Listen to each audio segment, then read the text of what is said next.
Okay, if you're running a CPA firm that's actually growing, you know this feeling all too well. It's when success starts to feel, well, just messy, right? You've got the clients, you've got the demand, but it feels like you're just constantly running on empty.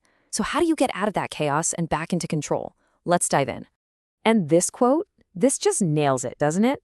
It's that exact moment when a brand new client, which should feel like a huge win, instead feels like, ugh, just another weight you're adding to a team that's already drowning. That's the signal, right there, that your growth is on a collision course with burnout. Yeah, we call this the growth paradox. It's this bizarre situation where the very thing you've been fighting for, more business, more success, actually starts creating the biggest headaches in your firm. And you know where that leads? Straight to burnout. So, does any of this sound familiar? Your senior staff, your absolute rock stars, are buried in data cleanup. Your managers are just trying to keep their heads above water, reviewing work that was clearly rushed. And you, the partner, you're being dragged back into the weeds, doing execution instead of strategy. Look, these aren't signs that you failed, not at all. They're just symptoms that your system is stretched way, way too thin. And here's the absolute key to understanding this. The real issue isn't that you don't have enough expertise. It's an allocation problem, plain and simple. Your most skilled, highest paid people are spending their days on the wrong work, creating a massive bottleneck for everyone else. So you see that bottleneck, and naturally you reach for what seems like the most obvious solution. But this is where so many firms fall into what we call the in-house trap, a so-called fix that, believe it or not, often just digs the hole deeper. I mean, the answer is just to hire more people locally, right? We're swamped, so we need more bodies. Let's get another staff accountant in the door. It makes perfect sense. Until you look under the hood. Because the difference between what you expect and what really happens is, well, it's massive. You think you're getting immediate help, but instead you get bogged down in a 6-month hiring process. You want fresh skills, but you get soaring payroll and a new person who won't even be productive for months. That simple hire is anything but.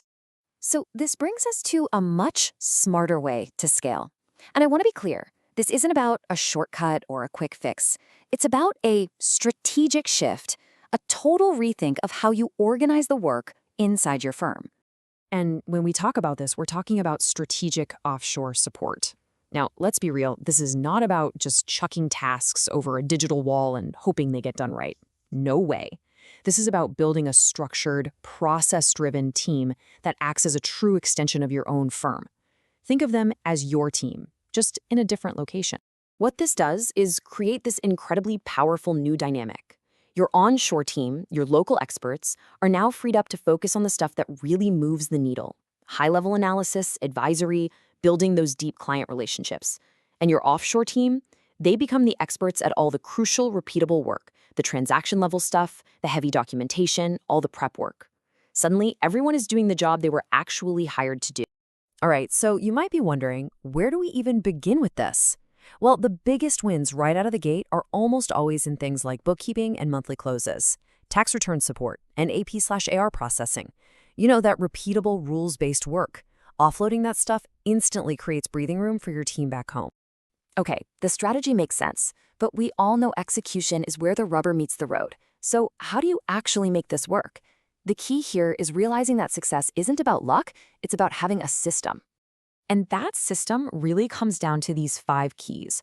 1, you've got to document everything, crystal clear SOPs. 2, define your workflows, who reviews what, when things get escalated.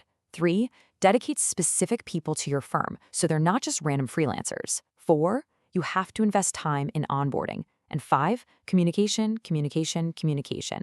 Build that consistent rhythm. It's a real investment, not some magic button. And you can really see the difference here between the firms that get it right and the ones that struggle. The struggling firms, they treat their offshore team like a vendor. They have messy documentation and basically zero communication. The successful firms, it's the complete opposite. They treat them like team members. They invest in clear processes and they prioritize communication. It's really all about the mindset. The cool part is, this isn't some 5-year plan. You can see real results pretty fast. And the first month, you're documenting and selecting your team. By month 2, they're onboarded and you're starting to hand off work. And by the end of 90 days, you are going to see noticeable, tangible efficiency gains as everyone starts to find their groove.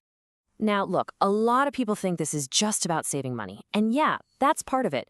But the real return on investment, it goes way beyond the balance sheet. The biggest wins are actually in your operations and your firm's culture.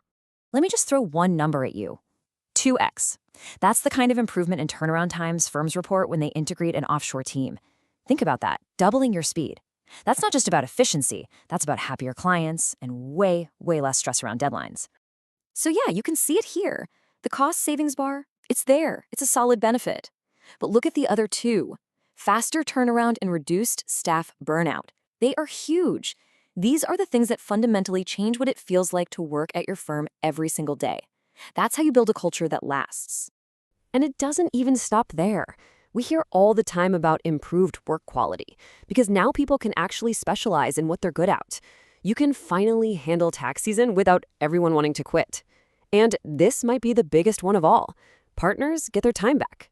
Time to be strategic, to lead, to actually grow the business. At the end of the day, it really boils down to this simple idea. The best, most successful accounting firms out there, they aren't working harder, they're working smarter. The goal isn't just to throw more hours at the problem. It's to build a smarter system that actually works for your team and your clients. Because growth shouldn't have to come at the expense of everything else. You shouldn't have to sacrifice team morale or work quality or your own ability to lead just to get bigger. It is possible to have sustainable growth, but it means you've got to think differently about how your firm actually runs. So I'll leave you with this question. As you're looking at all the chaos and the challenges in your own firm, ask yourself, is the answer really just another hire, or is it a better system?